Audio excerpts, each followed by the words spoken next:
Hello, I'm AJ Janavel, and this is Longer Looks. On today's episode, we're digging into a topic that we have already discussed this week. We're going through the weekend, and there's a big question in the city of Seattle. What will this Saturday look like with the expectations of protests throughout not just our area, not the city, not just the state, but the entire country? This Saturday is the No King's Day protests, hundreds of events across the entire nation, an anti-Trump protest coinciding with President Donald Trump's birthday.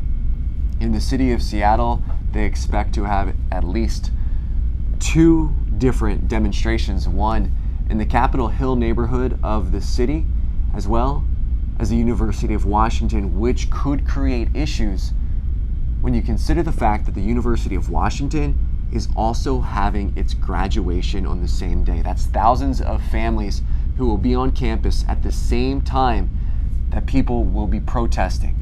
On top of the University of Washington's graduation, there's also a Mariners game, Saturday, same day. There's a big question going into this weekend is what is it going to look like?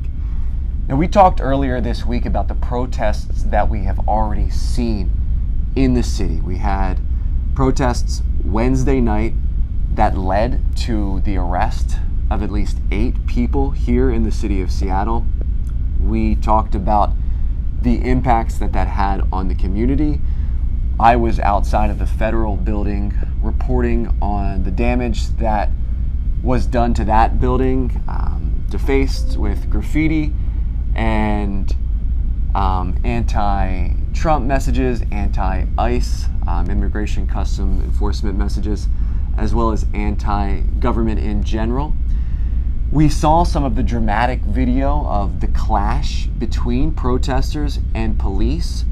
And so now we're going into this weekend, and what we had today was some of the biggest leaders of the state of Washington, elected officials, including the governor, King County executive, the mayor of Seattle, the mayor of Tacoma, as well as state representatives. Speaking directly to the community, they had a pretty uniform message, even though there were so many different voices. And that message is one of support of the protesters as long as it remains peaceful. I was at a press conference. What I want to show you right now is the governor of Washington, Bob Ferguson, speaking directly to the community here for what he hopes to see this Saturday. Let's take a listen.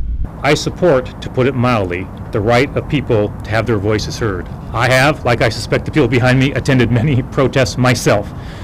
In times like this, it is not just a right that people have to express their opinions about their government. In my view, it's their duty. It's that important. Speaking out against a chaotic administration that repeatedly violates the law is critical to our democracy. But we, of course, must do that peacefully and lawfully. Here's the way I look at it. Don't give Donald Trump an excuse to try to federalize the National Guard here in Washington State like he did in California. And so you hear Governor Ferguson referencing President Trump, specifically with some of the things that we have been seeing this week in Los Angeles with the controversies there, the protests that have been happening there, the anti-immigration and custom enforcement ICE protests, and the federal involvement. So you hear Bob Ferguson, the governor, talking about that as a concern. It's something that they focused on a lot during this press conference. And there are some reasons that is noteworthy to bring up. Seattle has been in the sights of President Donald Trump over the last few weeks.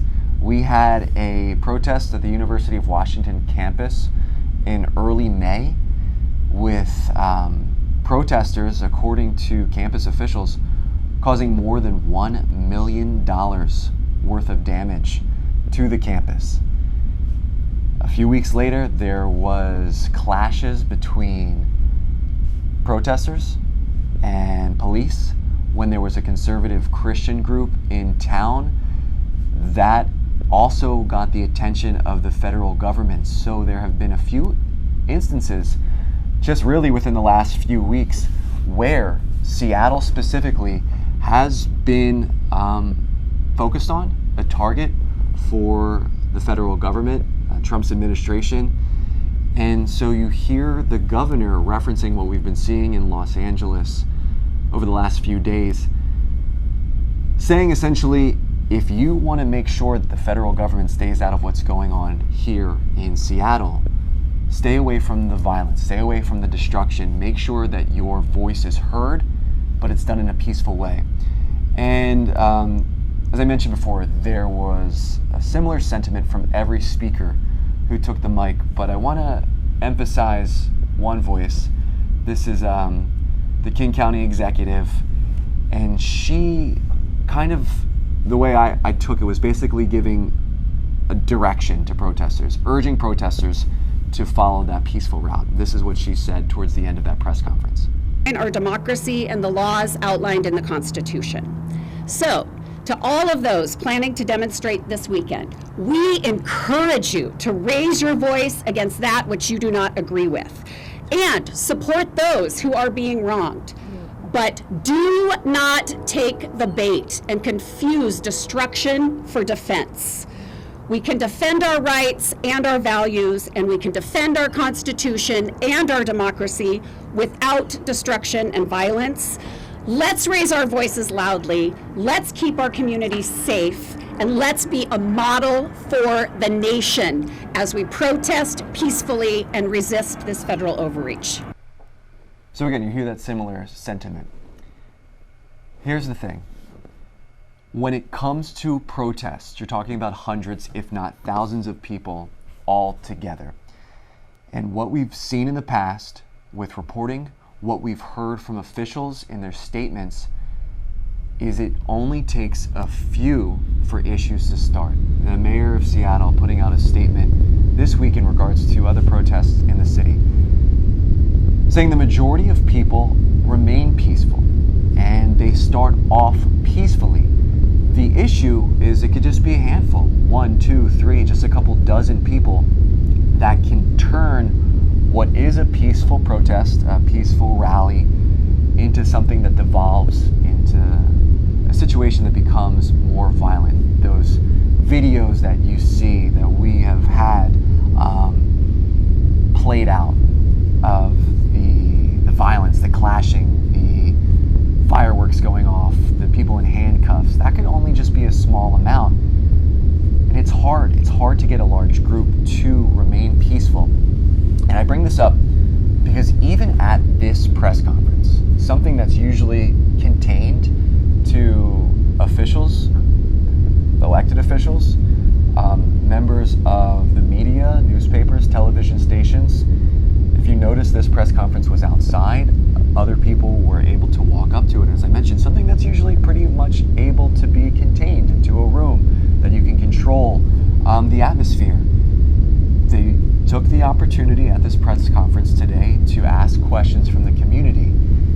And again, I'm being a little bit redundant. Usually that community is members of the media. It's reporters, it's journalists. Because this was an open conference, it gave anyone the opportunity to speak up. And there were several different groups there who would not normally be probably at a press conference that is media invite only.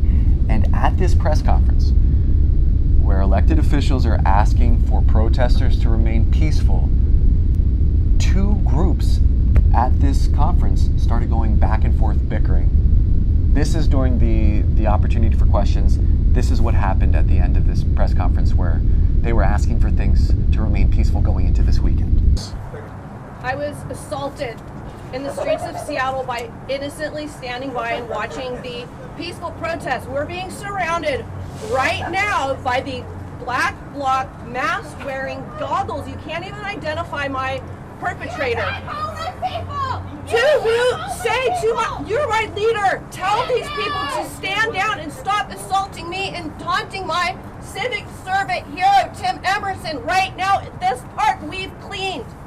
These are violent Antifa land people. Tell them to be peaceful. It's the black bloc violent Antifa people who we're talking about.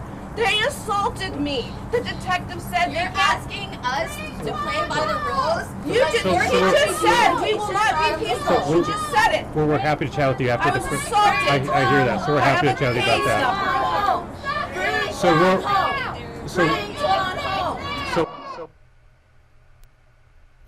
So this is how the rest of that press conference went. They ended the question opportunity pretty soon thereafter. And so the question that we're all looking at right now is going into the weekend is, what will Saturday look like? What can we expect from these protests? What can we expect from the extra events? The expectation of a lot more people in the city of Seattle because of those events that I mentioned earlier, the graduation, the ball games. There's a lot of other things going on. So it's something that we here at Fox 13 Seattle are taking a very, very close look at. We are going to have extra crews working all throughout Saturday. We're going to be on top of this with continuous coverage. We have the Fox local app where we will be updating throughout the day, not just the normal TV broadcasts. As always, we have some of the best journalists and reporters in the city who will be covering what we see out of this weekend's events. Here's the last thing I'll mention, and this has been said throughout the week. If you do not have to come to the city of Seattle this week, it might be the best, this weekend. It might be the best decision to avoid the city. There is just a lot that will be going on. Officials have said if you do have to come into the city, and as I mentioned, there's a lot of reasons to come into the city, just be aware.